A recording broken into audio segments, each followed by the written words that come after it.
Hey guys, thanks for tuning in. So we all know about the Skyrover X1 by now, and a lot of you were wondering if we can actually put a Mini 4 Pro battery in the Skyrover X1. I have attempted to hack and slash one of my extended Mini 4 Pro batteries to fit in the Skyrover. So we're going to find out in this video. If you want to see if this works in the Skyrover, stay tuned. Let's get started.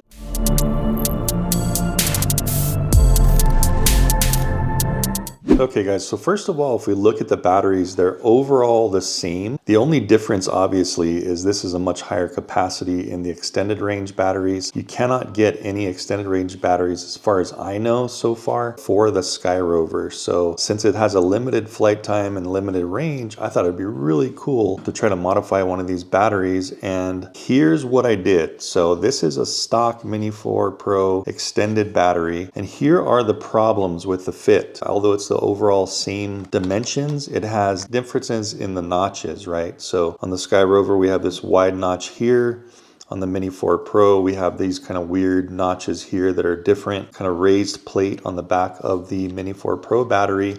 And then the Skyrover is just completely flat. Not so important is these two little grooves compared to one groove. It'll actually squeeze in without doing any modifications to this long groove here. But where it also gets interesting is this part here. The Skyrover has a longer opening part here until you get into the casing over here. So this also has to be cut out and extended. So those are the three things I did right here to this battery. So first thing I did was mess with this a little bit. Now keep in mind, this was just a super rudimentary sloppy job. I basically used a soldering iron to kind of melt the plastic here and then just trim it up with a razor blade. Melt and cut them down, so that wasn't a problem. Second thing I had to do was shave this top part off right here to make that flush. So those two were fairly easy, you know, just melted them with the soldering iron and then shaved them down. The hardest part was this part right here, where I had to cut away some of this bottom part so it would slide in further. You know, a little bit risky, just a little bit of trial and error, but eventually I got this thing to fit, and check it out, guys. So it's definitely a tight fit, but everything now fits in perfectly. You got to wiggle it a little bit. And then watch this nice clip in. It clips in and locks. It will not pull out. And check it out. We know that it's connected in there because we have battery power. And those pins in the front, which were the same on both batteries, are actually lining up and connecting in the drone. This is where it gets interesting. Check this out. Go ahead and do a power up. This thing will power up. The click, click, and hold. Powers up.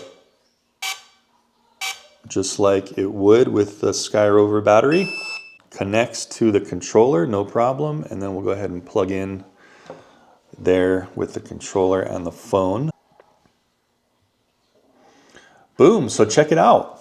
So it does work. Amazingly, everything is great. It's saying no satellite positioning up here because obviously I'm in the house. Let's try and launch this now and see if it actually will work this time.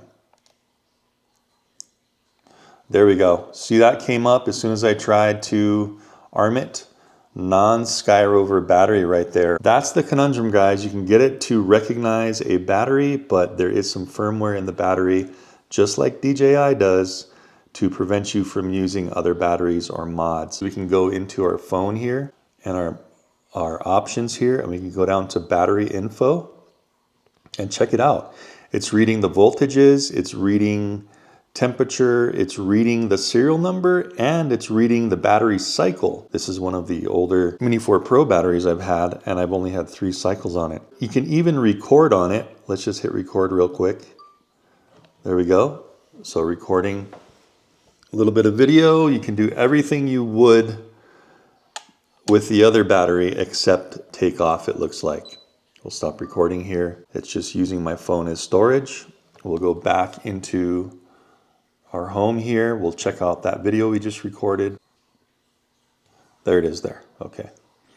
Let's play the video. So as you can see, it works. So I guess if you wanted to use it as a non-flying drone, just the camera, and put an extended battery in it, there you go. You can do that. But unfortunately, guys, you cannot use the Mini 4 Pro battery even if you modify the form factor of it, unless you're able to modify the software, and that's always a hard thing to do with DJI. They pretty much lock it down pretty good. So that's the conundrum we're running into. So like I said, it can see the battery, it all works, you just cannot fly it. It will not let you fly no matter what you do. You know, I also tried the auto takeoff. Nothing works. We just have that red non-Skyrover battery. It would be kind of cool if, like, for Android devices, I tried this also, just like tapping it a few times and then launching and doing the whole stick thing where you just try different stick combinations. You know, it would be neat if there was some kind of like combination where you could just bypass it and launch it, but unfortunately can't do anything with flight with the battery. Everything else works. Anyway, guys, I just wanted to show you that. I thought that would be kind of interesting for you guys that did buy the Skyrover or haven't bought it and you were just wondering if you could do this, if it works, and it does, but it doesn't. So let's take this bad boy out.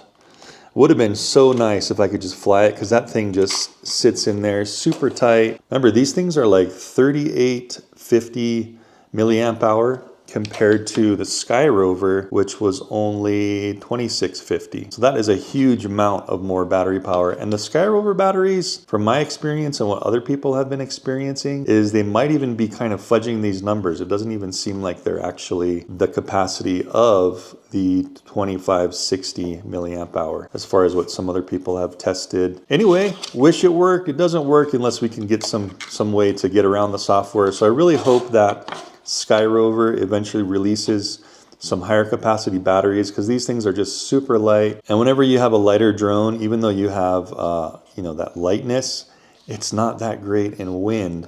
And this one will make it heavier and you'll be able to fly farther. If you do have any more questions on the Skyrover or on the batteries or anything else, just give me a comment down below, down in the description. Remember, guys, I did do an in-depth review on this thing, and also just recently a range test where it crashed in the woods as well.